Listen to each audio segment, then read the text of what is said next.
আপনারা শুনছেন international best seller বই রোড টু সাকসেস, লিখেছেন নেপোলিয়ন হিল। প্রথম অধ্যায়, জীবনের নির্দিষ্ট একটা লক্ষ্য নির্ধারণ করুন। জীবনে সফলতা অর্জন করতে চান, একটা সুন্দর বাড়ি আর কিছু ব্যাংক ব্যালেন্স পাওয়ার আকাঙ্ক্ষা আপনার আছে। সম্ভবত আপনার নিজের একটা গাড়িও থাকা চাই, এবং যখন কাজ করার মতো সামর্থ্য থাকবে না তখন জীবনকে উপভোগ করতে নিশ্চয়ই আপনি চাইছেন। এর সব কিছুই আপনার হবে, এমনকি তার চেয়েও বেশি হতে পারে যদি আপনি রোড টু সাকসেস এর মধ্যে যে সব নিয়ম কানুন বলেছি সেগুলো এবং এর মাধ্যমে উদ্যুক্ত নতুন কোনো তথ্য আপনার সামনে উপস্থাপিত হয় তার অনুসরণ করেন। সফলতার চাবিকাঠিগুলো আবিষ্কার করা হয়েছে, এগুলো টিকে আছে এবং এর পথ নির্দেশক চিহ্নগুলো আপনাদের সামনে উপস্থাপন করা হয়েছে। এই উপায়গুলো আপনাকে পথ দেখিয়ে দেবে আপনার ঠিক কী করতে হবে। এখানে 15টি পথ নির্দেশন চিহ্ন রয়েছে, আর আপনি যদি এগুলো মনোযোগ সহকারে পড়েন এবং সেখানে যা করতে বলা হয়েছে তার প্রতিটি কাজ যদি যথাযথ পালন করেন, তবে সফলতা পেতে কোনো বাধাই থাকবে না। এই পঞ্চদশ চাবিকাঠিগুলোর এমন একজন মনের ভাবনা থেকে বের হয়েছে যিনি এখন অত্যন্ত সফল একজন মানুষ। এখন তিনি বাড়ির মালিক, নিজে গাড়ির মালিক, ভালো পরিমাণে ব্যাংক ব্যালেন্স আছে, কয়েকজন ছেলেপুলেও আছে। তিনি সুখী এবং সফল একজন মানুষ। তাকে সাহায্য করার মতো কেউ ছিল না এবং কোনো সুযোগ সুবিধা পাননি যেমনটা আছে আপনার। আর অল্প কিছু কাল আগেই তিনি একজন পরিশ্রমী খনি শ্রমিক হিসেবে জীবন শুরু করেন। আজ আপনি যেমন সফল, এই ব্যক্তিও তেমনই সফলতা অর্জন করতে পেরেছেন, শুধুমাত্র এই পঞ্চদশ চাবিকাঠিগুলো অনুসরণ করে, যেগুলো রোড টু সাকসেস এ বলা হয়েছে। প্রথম চাবিকাঠিকে বলা হয় জীবনের নির্দিষ্ট একটা লক্ষ্য নির্ধারণ করা। আরও একটা সূর্য ডুবে যাওয়ার পূর্বেই আপনি জীবনে কি হতে চান তার একটা নির্দিষ্ট লক্ষ্য আপনাকে অবশ্যই নির্ধারণ করতে হবে। নির্ধারণ করার পরে স্পষ্ট করে তা লিখে ফেলুন। পারলে একেবারে সহজে কিছু শব্দ দ্বারা সেটাকে এমনভাবে লিখতে হবে যাতে করে যে কেউ পরবর্তীতে তা একবারে পড়তেই বুঝতে পারে। কিভাবে আপনার লক্ষ্যটাকে লিখতে হবে তার একটা নমুনা এখানে দিলাম। ধরুন আপনার লক্ষ্য হলো নিজে একটা বাড়ি, একটা গাড়ি, ভালো পরিমাণের ব্যাংক ব্যালেন্স আর এমন পরিমাণে আয় যাতে আপনার বাকি জীবনটাকে আনন্দ উপভোগ করতে পারেন। আপনার লক্ষ্য নির্ধারণ করে তা লিখে রাখার জন্য এই শব্দগুলো আশ্রয় নিতে পারেন। আমার জীবনের লক্ষ্য হলো একটা বাড়ি হবে, একটা গাড়ি হবে, ভালো মানের ব্যাংক ব্যালেন্স থাকবে এবং পরিমাণের আয়ের ব্যবস্থা থাকবে, যেখানে অবসর জীবনে আনন্দ আর সাবলীলভাবে জীবনযাপন করতে পারি। এই লক্ষ্য পূরণে আমি নিজেকে সর্বোচ্চ পর্যায়ের দুর্যোগ মোকাবিলা করতে প্রস্তুত এবং নিজেকে এমনভাবে পরিচালিত করব যেখানে আমার কাছ থেকে সেবা গ্রহণকারী আমার কাজের জন্য সন্তুষ্ট থাকবে। এটা নিশ্চয়তা দিচ্ছি যে আমার কর্মীবৃন্দ সবসময় আমার কাজের জন্য সন্তুষ্ট থাকবে।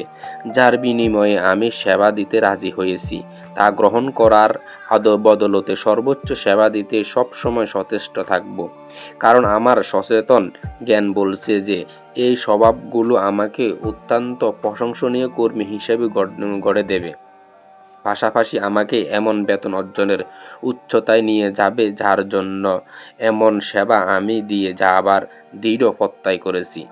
আমার নাম সেই অভীষ্ট লক্ষ্যের ঘরে লিখাবো এবং 12তম রাত পর্যন্ত প্রতি রাতে ঘুমানোর আগে একবার করে তা পড়ব। মনোবিজ্ঞানীদের মতে কেউ একজন যদি তার অভীষ্ট লক্ষ্য অতীতের সফল ব্যক্তিরা যেমন করেছিল অর্থাৎ লিখে রাখে এবং 12তম রাত পর্যন্ত ঘুমাতে যাবার আগে গভীর মনোযোগ সহকারে তা আত্মস্থ করে, তাহলে নিশ্চিত সে দেখতে পারবে তার অভীষ্ট লক্ষ্য পূরণ হতে চলেছে। মনে রাখতে হবে, আপনি নিজেকে কোথায় দেখতে চান তা নির্ধারিত করাই হলো সাফল্যের চাবিকাঠির প্রথম পদক্ষেপ। এবং এটাও মনে রাখতে হবে, যিনি এই পদক্ষেপগুলোর নামকরণ করেছেন তিনি প্রাথমিক জীবনের একজন পরিশ্রমী কয়লা শ্রমিক ছিলেন। বিশেষত কোনো প্রাতিষ্ঠানিক শিক্ষাও তার ছিল না। তবে অত্যন্ত দ্রুততার সাথে তিনি সাফল্যের চূড়ায় উঠতে পেরেছেন। আপনিও তেমনটা হতে পারবেন যদি তার দেখানো এই পথে ঠিকঠাক হাঁটতে পারেন। নির্ধারিত লক্ষ্য লিখে রাখার প্রথম দিন থেকেই বুঝতে পারবেন আপনার লক্ষ্যের দিকে এগিয়ে যাচ্ছেন। বুঝতে পারবেন কর্মীরা আপনার প্রতি আগের চেয়ে বেশি গুরুত্ব দিচ্ছে। বুঝতে পারবেন কর্মীরা আপনার কাজের প্রতি অনেক বেশি লক্ষ্য রাখছে এবং এবং এমনভাবে একটা হাসি দিয়ে আপনাকে উৎসাহিত করবে যেমনটা আগে কখনো দেখেননি। কঠিন দুর্যোগ অদৃশ্য শক্তি যেন আপনাকে পেছন থেকে সাহায্য করতে এসেছে। আপনি সাফল্যের দিকে আরও এক ধাপ এগিয়ে যাবেন। যেহেতু বন্ধু ভাবাপন্ন একদল সেনা আপনার পদচিহ্ন দেখে দেখে এগিয়ে আসছে আর আপনাকে পেছন থেকে সাহায্য করছে। আরও লক্ষ্য করবেন আপনি নিজেও কর্মীদের প্রতি আগের চেয়ে বেশি পরিমাণে বন্ধুত্বপূর্ণ হয়ে উঠছেন। আর তাই সেই বন্ধুত্বের প্রতি আপনি আস্থাশীল হয়ে যাবেন এবং তারাও আপনাকে পছন্দ করতে শুরু করবে এবং শেষ পর্যন্ত দেখতে পাবেন আপনার কোনো শত্রু নেই, সকলে আপনার বন্ধু হতে শুরু করবে আর এটা আপনার লক্ষ্য অর্জনের সহায়তা করবে। এই প্রতিজ্ঞাটা এমন একজন মানুষ করেছে যিনি এটা অনুসরণ করার পরিকল্পনা করেন এবং দেখতে পান যে কৌশলটা অত্যন্ত কার্যকর। তবে এই প্রশ্নটা করবেন না যে এটা আপনার উপর প্রয়োগ করলে কাজ দেবে কিনা। এই প্রতিজ্ঞাটা ভেতরে যেসব নির্দেশনা দেওয়া আছে সেগুলো একবার অনুসরণ করে দেখুন। শিরোনামগুলো আজ থেকে আগামী 1 বছর অনুসরণ করুন। দেখবেন আগামী 1 বছর পর আর তা অনুসরণ করতে হচ্ছে না, কারণ সেগুলো স্বয়ংক্রিয়ভাবে আপনার নিজের হয়ে যাবে। আর তখন লোকেরা আপনার ব্যক্তিত্ব দেখে একেবারে হতবাক হয়ে যাবে এবং আপনি নিজেকে সকলের প্রিয় পাত্র হিসেবে খুঁজে পাবেন। আরও দেখতে পাবেন যারা আপনাকে আগে থেকে জানে তারা সকলেই তাদের কৌশল পাল্টে ফেলে আপনার পেছনে পেছনে গুড়গুড় করবে, কারণ তখন তারা আপনাকে পছন্দ করে।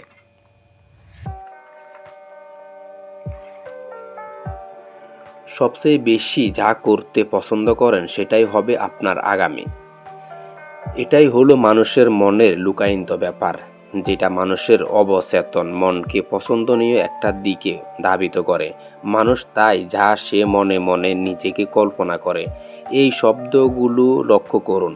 মনে মনে অথবা হ্যামলেটের মতো চিন্তা করুন। হৃদয়ের অন্তঃস্থলে একদা একজন হিব্রু লেখক ছিলেন। তিনি ভাস্কর্যে মানুষের অনুভূতিকে বোঝানোর জন্য হৃদয় শব্দটা ব্যবহার করেছেন।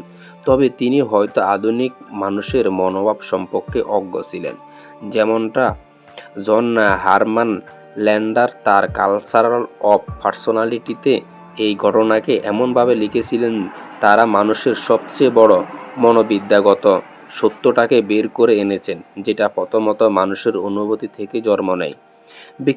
ব্যক্তির সচেতন মনের আকর্ষণের কারণে একত্রীকরণ থেকে উদ্যুক্ত হয় এবং নিজস্ব ধ্যান ধারণাকে সম্পূর্ণ নতুন একটা উপায়ে খুঁজে নেয়, যেটার উপস্থিত হৃদয় এবং অনুভূতি এবং সেখান থেকে সচেতন মস্তিষ্কে পৌঁছায় এবং তারপর কোনো একটা কাজের মাধ্যমে তা বাস্তবে রূপ পায়।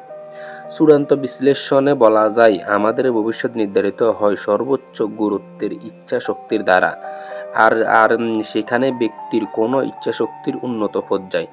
যেহেতু একজন মানুষের কর্তৃত্বপরায়ণতার ছায়াতলে আছেন, তবে তার দাসত্ব মেনে নিন অথবা তার ব্যক্তিত্বকে দূরে সরিয়ে দিন এবং তাকে আপনার দাস বানিয়ে ফেলুন। এই ক্ষেত্রে সকল মানুষের ইচ্ছা ছিল এমন, আমার ভাগ আমাকে বুঝিয়ে দেন। রবার্ট ফিয়ারে এই কথাটিকেই 24 বছর ধরে বলে এসেছেন। শয়নে জাগরণে উত্তর মেরু খুঁজে পাওয়াই ছিল তার জীবনের লক্ষ্য ও উদ্দেশ্য।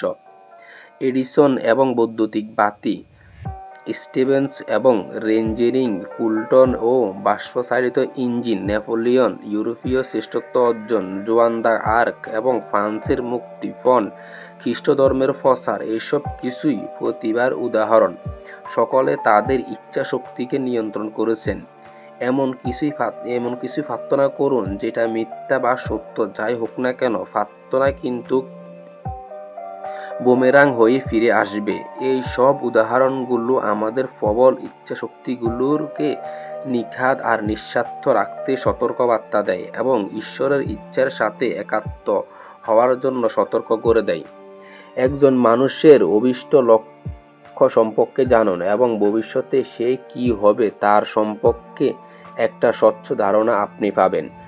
তার ঘরের দেয়ালে কোন মানুষের ছবি টাঙানো আছে সেটা দেখান, আর লাইব্রেরিতে কি কি বই আছে, তিনি কোন কোন মুভি দেখেন, গল্পগুচ্ছবের জন্য কোন ধরনের বন্ধুকে সে আমন্ত্রণ জানায়, এবং তাহলেই আমি বলে দিতে পারবো তিনি শয়নের স্বপনে কিসের প্রার্থনা করেন। আর দেয়ালগুলোর জন্য বলে দেয়া যায় তার কল্পনার কথা, তার মনের মধ্যে কি গেঁথে রেখেছে, তার স্বপ্নের কথা, তার অবচেতন মনে কিসের পরিকল্পনা করে সে বলে দেওয়া যায়।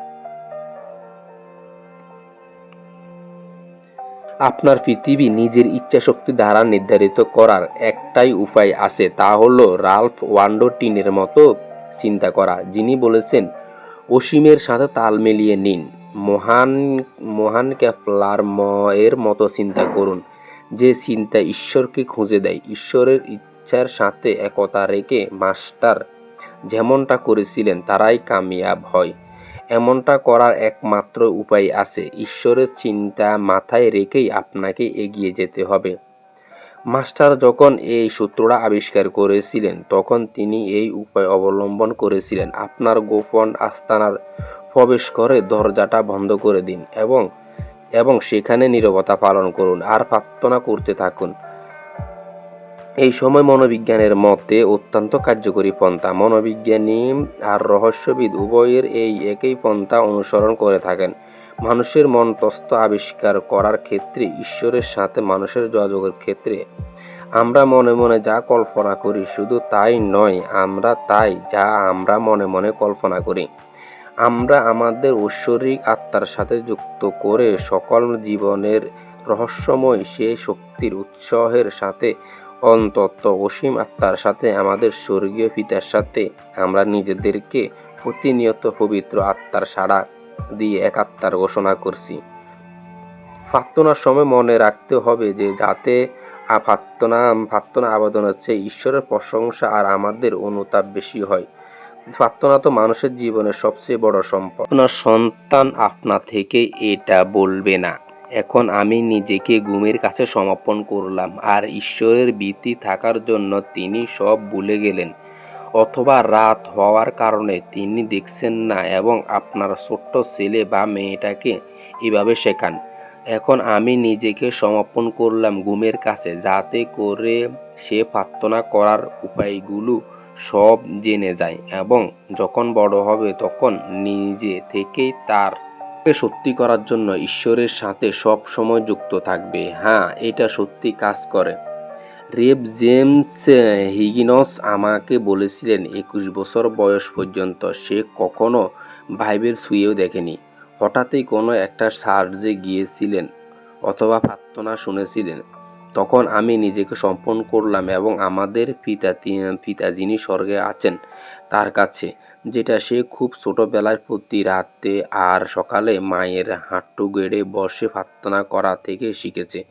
এবং স্পিরিট কলেজের একটা ছাত্র আমাকে বলেছিলেন মূলত মায়ের উচ্চারিত ধর্মীয় বাণীগুলো যে বৈজ্ঞানিক বা মনোবিজ্ঞানের উপর মিসেস ম্যাকলামের লেকচারগুলো থেকে বুঝতে পারি, আর সেগুলো আমাকে রোমাঞ্চিত করে তুলছে। তিনি তা জ্ঞানী মাতা যিনি তার সন্তানকে প্রার্থনা করতে শিখিয়েছেন।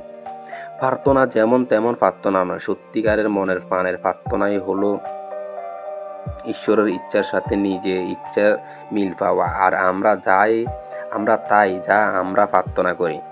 প্রার্থনা হলো আত্মার অকপট ইচ্ছা, প্রকাশিত অথবা অপ্রকাশিত গোপনে শিকার প্রণোদনা, যেটা বক্ষদেশে আচমকা কম্পিত। জীবনের এগিয়ে যেতে যেতে প্রার্থনা করুন। হঠাৎ আলোকিত কিছু পাওয়ার জন্য প্রার্থনা না করে সৃজনশীল কিছু করতে পারার ক্ষমতার জন্য প্রার্থনা করুন, যাতে করে মানবজাতির অগ্রগতির জন্য বিস্ময়কর কিছু করতে পারেন।